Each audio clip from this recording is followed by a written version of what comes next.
Assalamualaikum warahmatullahi wabarakatuh. Ya ma'asyiral muslimin wa zumratal mu'minin rahimakumullah. Ruwiya an Abi Hurairah radhiyallahu anhu anna an-nabiy sallallahu alaihi wasallam qala idza qulta li sahibika yawm al-jum'ati ansit wal imam yakhutbu faqad tadawwut ansitu wasma'u wa'ati'u rahimakumullah ansitu wasma'u wa'ati'u rahimakumullah ansitu wasma'u wa'ati'u rahimakumullah.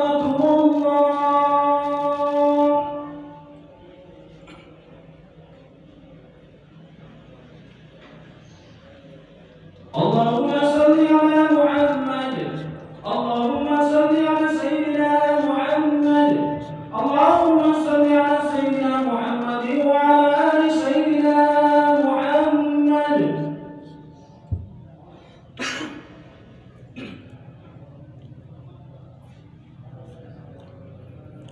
Assalamualaikum warahmatullahi wabarakatuh.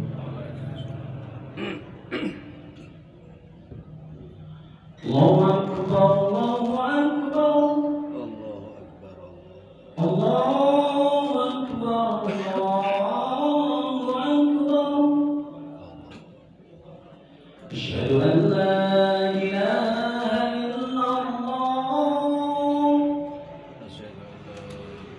Asyhadu an la ilaha illallah.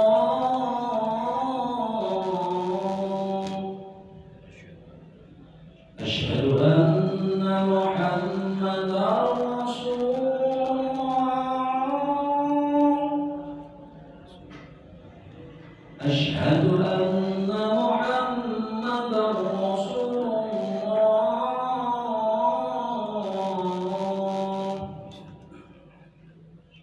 Hayya 'alas shalah. Hayya 'alas shalah.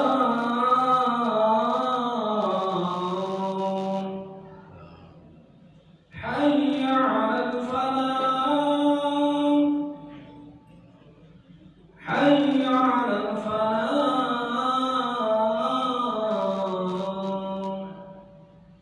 Allahu Akbar, Allahu Akbar.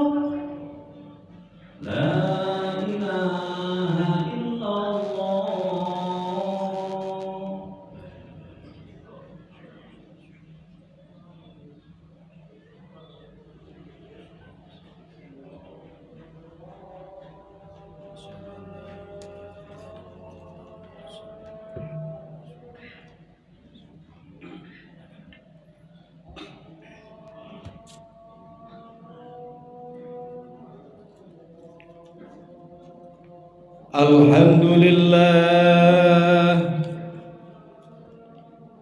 Alhamdulillahilladzi ja'alana wa iyyakum min ibadihil muttaqin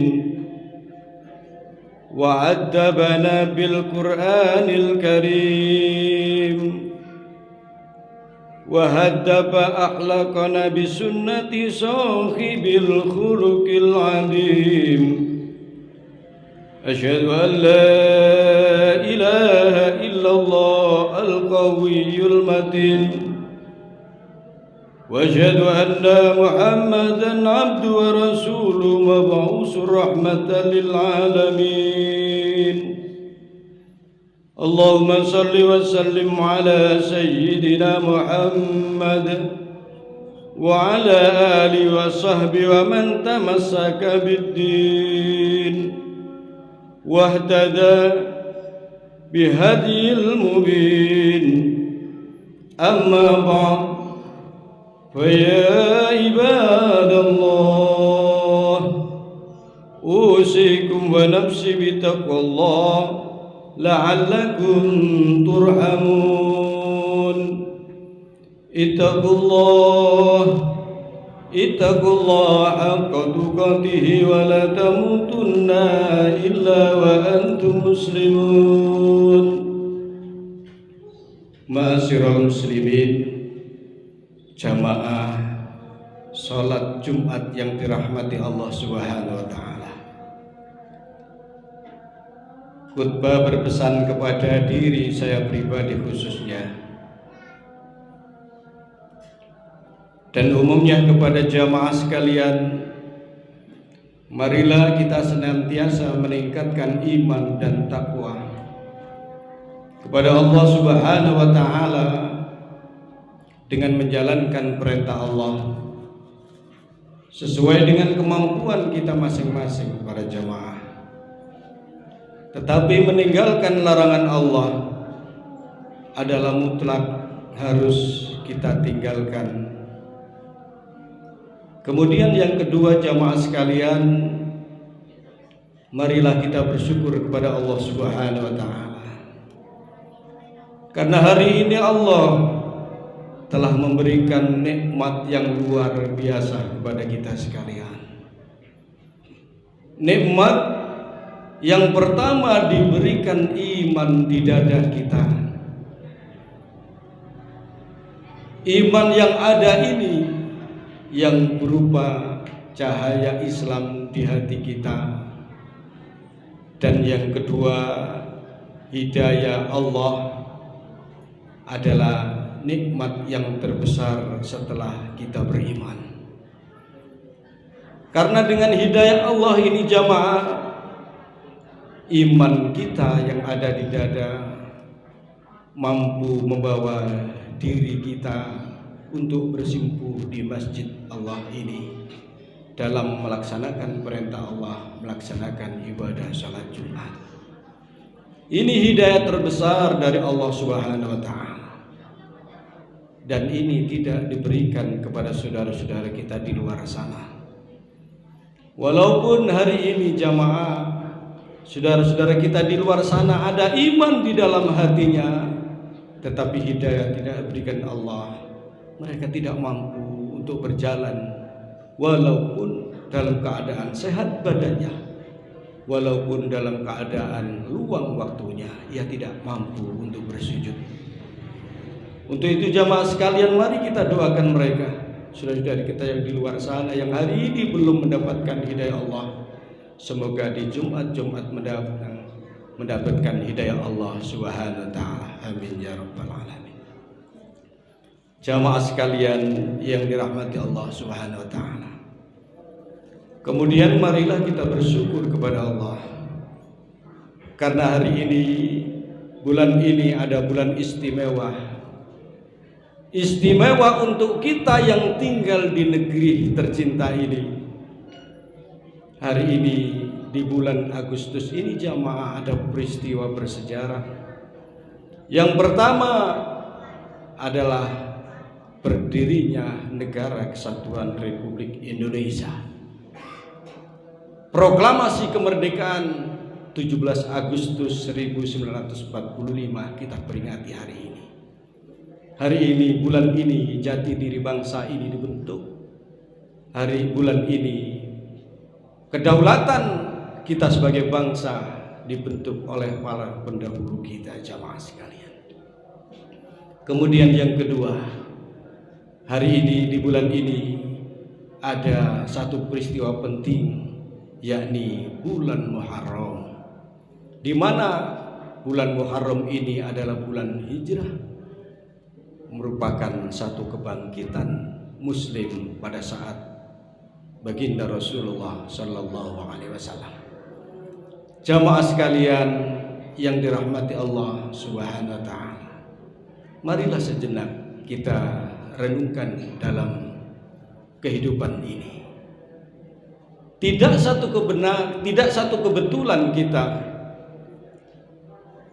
kita sebagai bangsa, kita sebagai Muslim, dan kita sebagai penganut dari Rasulullah Muhammad Sallallahu Alaihi Wasallam. Kita bersyukur luar biasa. Karena apa? Allah jadikan kita menjadi Muslim yang hidup di tanah Indonesia. Kenapa demikian para jamaah? Coba sejenak. Tanda seorang muslim itu adalah letak pada sholatnya. Yang menentukan antara muslim dan tidak muslim adalah sholatnya. Yang menentukan antara muslim dengan orang-orang munafik adalah sholatnya. Karena apa? Karena sholat itu merupakan tiang agama. Makanya Rasulullah bersabda, as-sholatu imaduddin, faman aqamaha faqad aqamaddin, faman tarakaha faqad hadamaddin. Sholat itu tiang agama. Barang siapa yang mendirikan sholat, mengerjakan sholat, itu artinya ia mendirikan agama untuk dirinya. Tetapi barang siapa yang meninggalkan sholat, maka ia termasuk merobohkan agama dalam dirinya. Jamaah sekalian yang dirahmati Allah Subhanahu wa ta'ala, mari sejenak kita berpikir, kenapa kita beruntung jadi muslim di Indonesia? Di samping sholat itu merupakan ciri khas sebagai mukmin sejati, sholat itu adalah as-sholatu lidzikri. Sholat itu merupakan satu pengingat kita kepada Allah. Sholat itu merupakan satu konsultasi dialog kita sebagai hamba kepada Sang Khalik. Dan sholat itu merupakan satu jawaban setiap problem kehidupan manusia di muka bumi ini. Makanya Rasulullah Sallallahu Alaihi Wasallam, jamaah sekalian, ia sangat merindukan sholat, karena di dalam sholat ada konsultasi kepada Allah. Karena di dalam sholat ada ungkapan-ungkapan kita kepada Allah yang kita tidak mampu ungkapkan problem itu kepada manusia.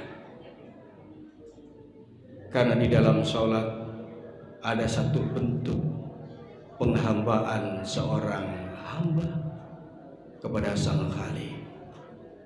Karena di dalam sholat ada satu kenikmatan kita berkomunikasi dengan Zat yang tidak pernah lelah memberikan nikmat anugerah kepada makhluknya.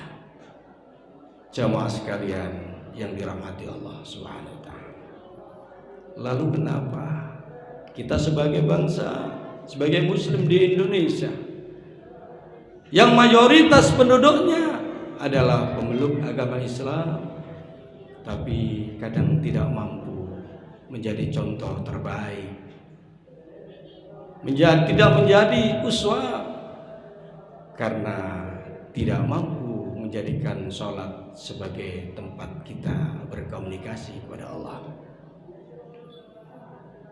Padahal jamaah sekalian, Allah sudah katakan di dalam firman-Nya, sholat itu mencegah dari perbuatan fahsya dan munkar. Tetapi kenapa kita sholat namun fahsya dan munkar tetap kita lakukan? Karena sholat yang kita lakukan tidak mampu menjadikan kita hamba yang berkomunikasi dengan Sang Pencipta. Jamaah sekalian yang dirahmati Allah Subhanahu wa ta'ala, kemudian kaitan dalam kehidupan ini, kenapa kita bersyukur sebagai muslim yang hidup di Indonesia? Karena jamaah sekalian yang dirahmati Allah, problem kehidupan ini yang menimpa setiap manusia, kalau kita mampu mencari jawaban melalui sholat, betapa indahnya kehidupan ini. Coba jamaah sekalian, ada perintah sholat satu hari satu malam, yang hidup kita 24 jam, kita diwajibkan sholat 5 waktu. Dan desain sholat, kalau kita mampu untuk menjadikan sholat adalah sarana kita komunikasi dengan Allah, sarana kita munajat dengan Allah. Ada sholat subuh, sholat yang setelah kita tidur, kemudian kita bangun jamaah sekalian jam 4 lebih 16 menit subuh terdengar. Dan saat itulah kita mulai aktivitas kehidupan ini.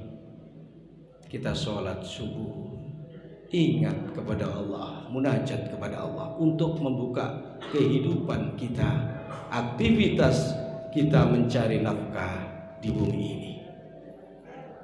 Melalui sholat subuh, kalau kita benar-benar as-sholatu lidzikri, maka tentunya setelah sholat subuh kita berangkat kerja, kita berangkat ke sawah, kita berangkat ke kantor, kita berangkat berdagang, ada asma Allah di dalam dada kita jamaah.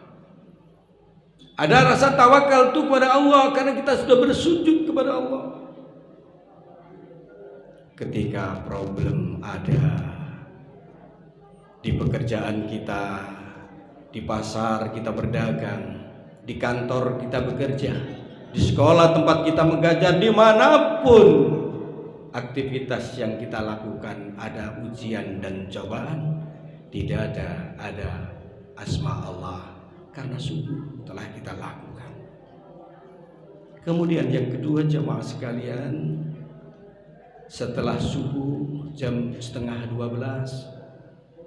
ada sholat duhur. Ketika antara subuh kita bekerja, problem semakin besar, maka ada tempat mengadu kita kepada Allah. Mengadu melalui sholat duhur. Kita munajat kepada Allah. Problem selama kita bekerja, kita adukan kepada Allah melalui sholat duhur jamaah sekalian. Kalau sholat as-sholatu lidzikri, maka hidup kita akan tenang. Desain waktu di Indonesia ini alangkah indahnya. Siang itu problemnya luar biasa. Siang itu watak manusia kasar, keras. Karena siang hari udara panas, matahari begitu menyengat. Sekali ada problem, maka emosi kita memuncak. Maka Allah jawab, desain waktu itu ada sholat asar jam 3. Kalau ini kita jadikan alat munajat kita kepada Allah, alat kita mengadu kepada Allah, betapa indahnya hidup ini. Setelah asar ada maghrib, di saat orang-orang sudah matahari tenggelam, maka datanglah maghrib.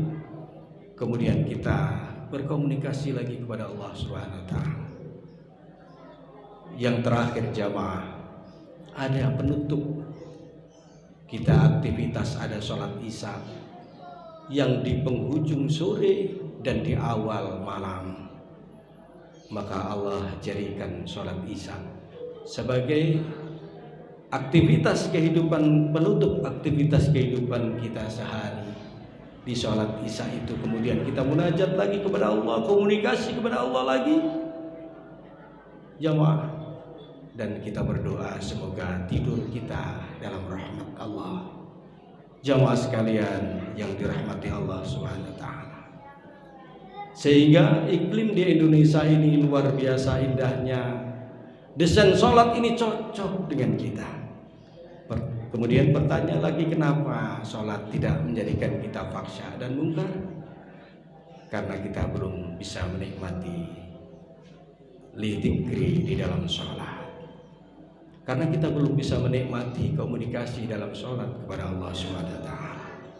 Untuk itu jamaah sekalian, marilah di bulan Muharram ini merupakan satu hijrah dari keburukan menuju kebaikan, dari sholat kita yang hanya gugur kewajiban menuju sholat yang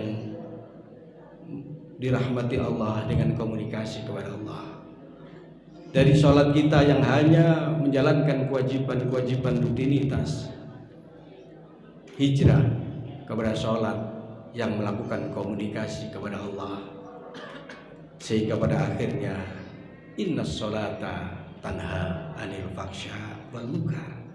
Benar-benar sholat ini menjadikan kita jauh dari perbuatan-perbuatan faksha dan munkar. Kalau muslim di tanah air ini semua melaksanakan sholat yang demikian, insya Allah dan yakin Allah akan jadikan negeri ini negeri yang baldatun tayyibatun wa rabbun ghafur. Amin ya rabbal alamin. A'udzu billahi minasy syaithanir rajim. Bismillahirrahmanirrahim. Inna a'tainakal kautsar fasalli li rabbika wanhar. Inna sani'aka wal abtar. Wa qur rabbighfir warham wa anta khairur rahimin.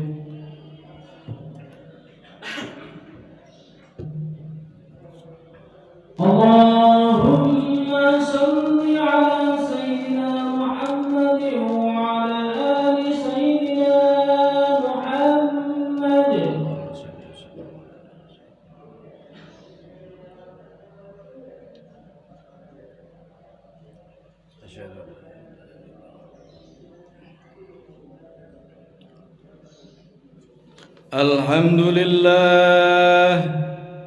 Alhamdulillahilladzi lahul mulku wa lahul hamdu wa huwa ala kulli syai'in qadir. Wa asyhadu an la ilaha illallah wahdahu la syarika lah. Wa asyhadu anna sayyidana wa nabiyyana Muhammadan abduhu wa rasuluhu basira wa nadhira wa sirajan munira. Allahumma salli wa sallim ala abdika wa rasulika Muhammadin wa ala alihi wa sahbihi ajma'in.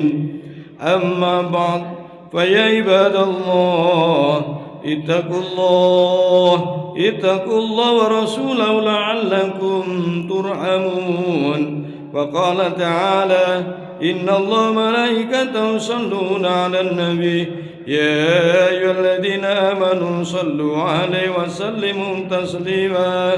اللهم صل وسلم على سيدنا محمد وعلى آل سيدنا محمد كما صليت وسلمت على إبراهيم وعلى آل إبراهيم في العالمين إنك حميد مجيد.